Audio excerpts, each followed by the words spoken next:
تو 4 اوقات جن میں بچے بات کو جلدی قبول کرتے ہیں. ایک وقت جب بچے گاڑی میں سوار ہوتے ہیں تو وہ لرننگ موڈ میں آ جاتے ہیں. اور دوسری بات، بچے جب رات کو سونے لگتے ہیں تو لیٹتے ہی وہ لرننگ موڈ میں آ جاتے ہیں. اسی وجہ سے بہت سارے بچے اپنے ماں باپ کو کہتے ہیں امی کو اسٹوری سنائیں، اور ماں باپ جان چھڑاتے ہیں کیا یہ اس وقت جو ہے ہمیں تنگ کر رہا ہے. اور بچے کو کئی مائیں مرغی کی اسٹوری سنا رہی ہوتی ہیں، کئی مائیں چھپکلی کی اسٹوری سنا رہی ہوتی ہیں. ان کو اس وقت احساس ہی نہیں ہوتا کہ یہ اتنا قیمتی وقت تھا. ہم اس کو نبی علیہ السلام کے واقعات سنائیں، ہم قصص النبیین پڑھ کے وہ واقعات سنائیں تو بچے کے دل میں یہ باتیں نقش ہو جائیں گی. اور تیسرا وقت ہوتا ہے دسترخوان پہ کھانے کا وقت. اکثر بچے اس وقت بھی بہت سوال پوچھتے ہیں اور ماں باپ ان کو جھڑک کے چپ کروا دیتے ہیں. تو ایک وقت ہوتا ہے جب بچے گاڑی میں بیٹھتے ہیں، دوسرا وقت بچے جب رات کو سونے لگتے ہیں، تیسرا وقت جب بچے کھانا کھاتے ہیں، اور چوتھا وقت بچے جب بیماری کی حالت میں ہوتے ہیں نا، اس وقت بھی وہ لرننگ موڈ میں آ جاتے ہیں.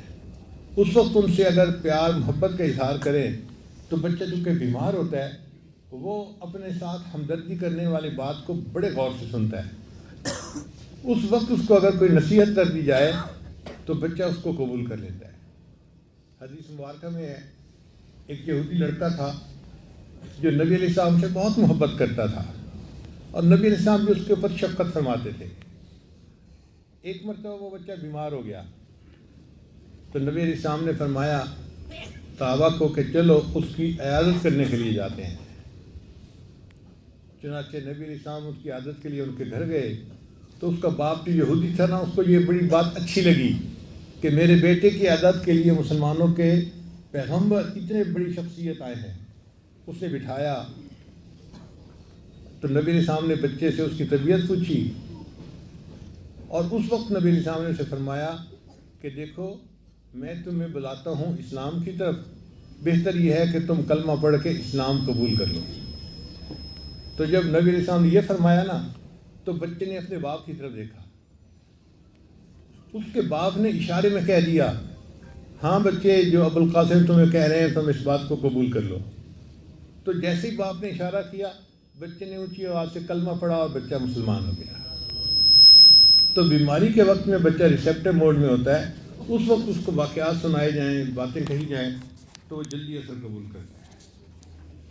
تو مناسب وقت پہ بات کرنا یہ بھی انتہائی ضروری ہے. پھر چوتھا اصول کہ بچے کی ذہنی سطح کے مطابق بات کریں.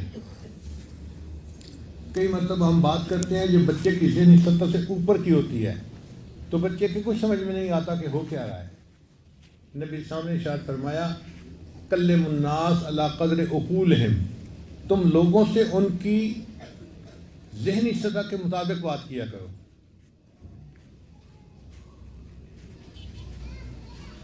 چنانچہ جب صحابہ کرام غزوہ بدر کے لیے چلے تو بدر کے میدان میں پہنچ کے انہوں نے ایک جگہ پڑاؤ کیا. اب صحابہ کرام یہ معلوم کرنا چاہتے تھے کہ کافروں کی تعداد کا اندازہ ہو کہ وہ کتنی ہے. تو نبی علیہ السلام نے چند صحابہ کو بھیجا کہ جاؤ اور دشمن کی تعداد کا اندازہ کر کے آؤ. وہ صحابہ گئے تو مجمع بڑا سا، پتہ نہیں چلتا تھا کتنی تعداد ہے. ایک لڑکا تھا جو بکریاں چراتا پکڑا گیا اور وہ کافروں کے ساتھ ہی رہ رہا تھا. تو صحابہ کرام اس کو بلا کے لائے، اس سے پوچھتے کہ بھئی کتنی تعداد ہے. وہ کبھی 200 بتاتا، کبھی 500 بتاتا، کبھی 700 بتاتا، کبھی کچھ کبھی کچھ. صحابہ کرام کو غصہ آیا تو ایک صحابی نے اس کے 2-4 تھپڑ بھی لگائے، سختی کی. پھر وہ اس کو نبی علیہ السلام کے پاس لے کر آئے تو نبی علیہ السلام نے جب اس سے پوچھا تو اس نے وہی جواب دیا، کبھی 500 کہتا، کبھی 700 کہتا، کبھی کچھ کہتا، کبھی کچھ. تو نبی علیہ السلام سمجھ گئے کہ یہ بچہ ہے اور چھوٹا ہے، اور چھوٹے بچے کے لیے اتنے بڑے مجمع کی تعداد کا اندازہ لگانا مشکل کام ہے. تو اللہ کے محبوب صلی اللہ علیہ وسلم کی حکمت عملی دیکھیے کہ نبی علیہ السلام نے اس سے یہ سوال کیا اچھا یہ بتاؤ کہ یہ لوگ کھانے کے لیے ایک وقت میں کتنے جانور ذبح کرتے ہیں؟ اس نے کہا جی ایک وقت میں یا 9 جانور ذبح کرتے ہیں یا 10 جانور ذبح کرتے ہیں۔ تو جیسے ہی نبی علیہ السلام نے سنا تو نبی علیہ السلام نے فرمایا کہ ایک بڑا جانور 100 بندے آرام سے کھا لیتے ہیں اس کا گوشت، تو اگر وہ 9 یا 10 جانور ذبح کرتے ہیں تو تعداد 900 یا 1000 کے اندر ہے۔ ویسے تعداد کا اندازہ لگانا مشکل تھا، مگر نبی علیہ السلام نے جب جانوروں کی تعداد پوچھی تو بچے نے وہ صحیح بتا دی، چونکہ وہ چند تھے اور اس کو ایگزیکٹ پتا تھا کہ کتنے جانور ذبح ہوتے ہیں، اور اس سے نبی علیہ السلام نے اندازہ لگا لیا کہ کافروں کی تعداد کتنی ہے۔ اور اگلے دن پھر اسی طرح نبی علیہ السلام نے تیاری کی اور کافروں کے سامنے صف آرا ہوئے اور اللہ نے مسلمانوں کو فتح عطا فرما دی۔ تو بات کرتے ہوئے بچے کی ذہنی سطح کے مطابق بات کرنا یہ بھی انتہائی ضروری ہے۔ چنانچہ نبی علیہ السلام کے پاس ایک باندی آئی تو نبی علیہ السلام نے اس سے پوچھا کہ یہ بتاؤ اللہ کہاں ہے؟ وہ ان پڑھ تھی، بتا تو نہیں سکتی تھی، اس نے انگلی یوں کر دی آسمان کی طرف۔ تو جب اس نے اپنی انگلی آسمان کی طرف کر دی تو نبی علیہ السلام نے فرمایا کہ یہ مسلمان ہو گئی، اس نے آسمانوں کی طرف اشارہ کیا ہے کہ اللہ آسمانوں پہ ہے۔ تو دیکھو اس بچی کی ذہنی سطح کے مطابق نبی نے معاملہ فرمایا۔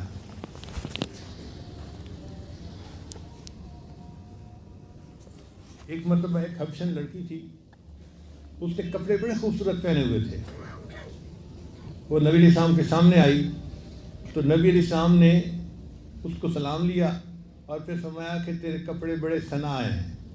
حبشی زبان میں ثنا کہتے ہیں خوبصورت کو، تو نبی علیہ السلام نے حبشہ کی زبان میں گفتگو فرمائی، یعنی حبشہ کی زبان کا لفظ استعمال فرمایا۔ وہ بچی اس لفظ کو سن کے اتنی خوش ہوئی کہ وہ واپس اپنے والدین کے پاس گئی اور اس نے جا کے یہ واقعہ سنایا۔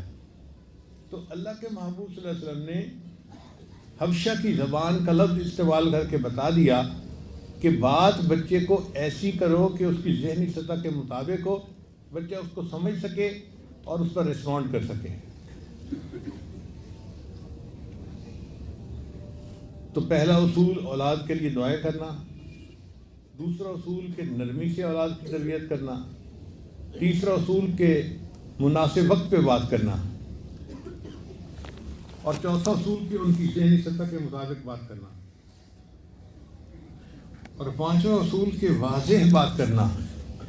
ہم کئی مرتبہ بچے کو بات کہہ تو دیتے ہیں مگر انسٹرکشنز کلیئر نہیں ہوتی تو بچے کو سمجھ نہیں ہوتی کہ مجھے اب کیا کرنا ہے، وہ کنفیوز بھی رہتا ہے کہ میں نے یہ کرنا ہے یا یہ کرنا ہے۔ نبی علیہ السلام کی عادت مبارکہ تھی کہ آپ صلی اللہ علیہ وسلم بچوں کو جب کوئی بات کرتے تھے تو بہت دو ٹوک الفاظ میں واضح طور پہ بات کرتے تھے تاکہ بچہ انڈرسٹینڈ کرے کہ مجھے کیا کہا جا رہا ہے اور پھر اس کے مطابق وہ عمل کر سکے۔ پھر چھٹا اصول کہ بچوں کو واقعات سنائیں۔ مثلا آپ بچے کو حافظ بنانا چاہتے ہیں تو صرف اتنا کہہ دینا کہ بچے حافظ بن جاؤ کافی نہیں ہے، حفاظ کے واقعات سنائیں۔ فلاں حافظ تھا، ایسے حافظ بنا، فلاں حافظ تھا، اتنا قرآن پڑھتا تھا۔ بچہ جتنا واقعات سنتا جائے گا نا اس کے اندر اس کام کو کرنے کا جذبہ بڑھتا چلا جائے گا۔ تو یہ انڈائریکٹ طریقہ ہے بچے کو ترغیب دینے کا۔